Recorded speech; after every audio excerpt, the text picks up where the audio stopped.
Hey everybody, it is Dungeon Master Mark, and figured I would do a real quick, I would say unboxing, but yeah, this is after everything's been unboxed because there are so many boxes to be unboxed that I really didn't want to take a video of everything being unboxed because it would have took forever.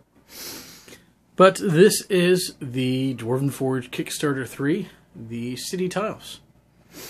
So as you can tell, this is a Empire set. And then a Empire City Streets. And then there is one of the Tudor ruins.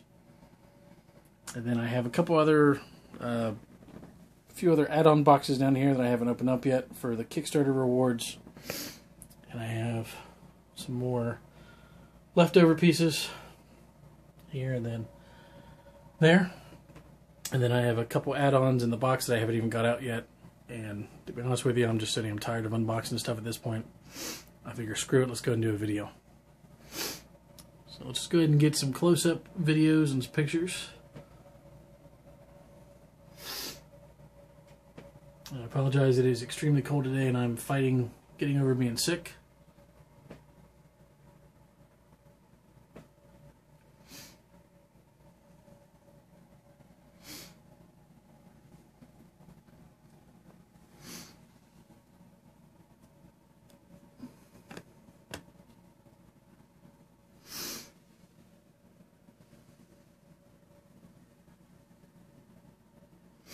So I know there's a couple people on the Kickstarter forums that were wondering about if things were warped, and especially the noble crossings.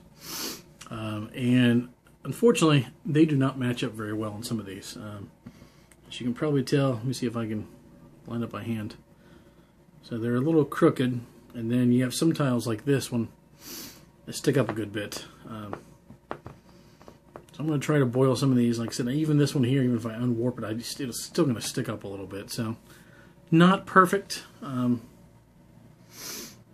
but you know, not as bad as it could be, I guess. Some pieces like the rounded corners fit extremely, extremely well. Of course, you have the sewer, which is just gigantic. Maybe a little overzealous there on some of the stuff. And then I did have a bunch of warpage on some of my pieces, like right here. Or some of my floor tiles are just extremely warped. But overall, not too awful horrible. Of course, the roofs are magnetized. Some people were wondering about the bottom of them. So they have a little plate that covers them up. And then the one thing I don't think anyone ever talked about was they actually have these little, it's not felt, it's almost like a little rubber tip to keep stuff from sliding. So even the bottom of the floor pieces have them, so if they're on a table, they don't slide as much. That's kind of a nice little feature. Of course, that's some of the fire from the ruins. And let's go ahead and get out one of these. Now, like I said, I had some pieces where they're warped a little bit more than others. You can tell in this one. So they're a little snug. You can tell just by looking at it, it's a little warped out just a little bit. So not too awful horrible bad.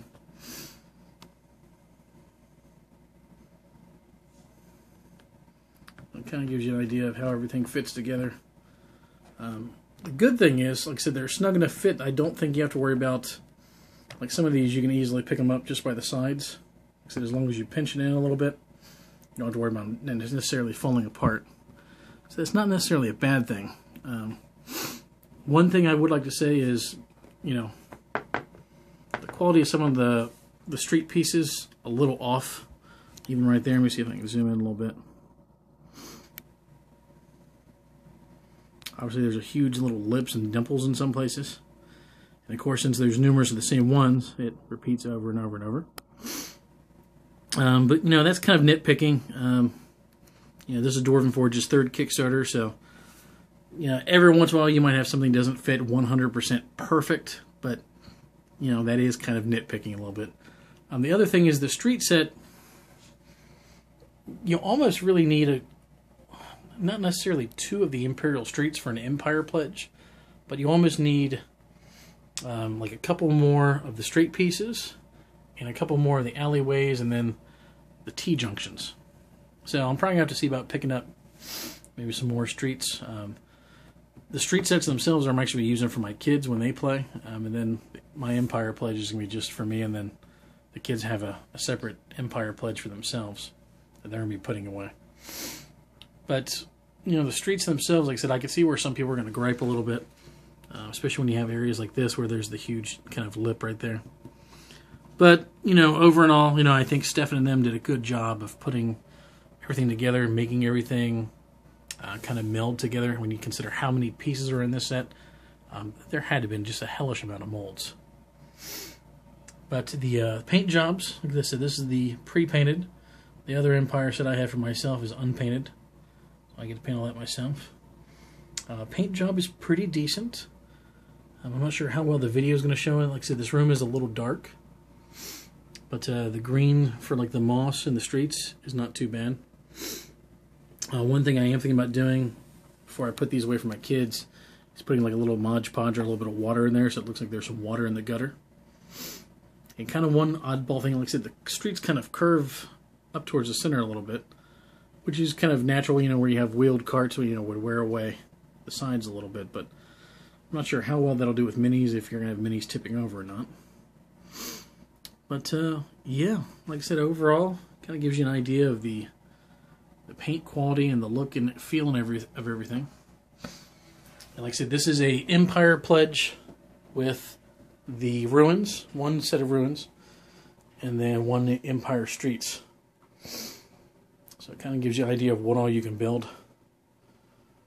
And hopefully everyone else gets their pieces soon as well. And stay tuned, guys. Like I said, hopefully I'll be putting this stuff to use this weekend. I'll talk to you guys later. Bye-bye.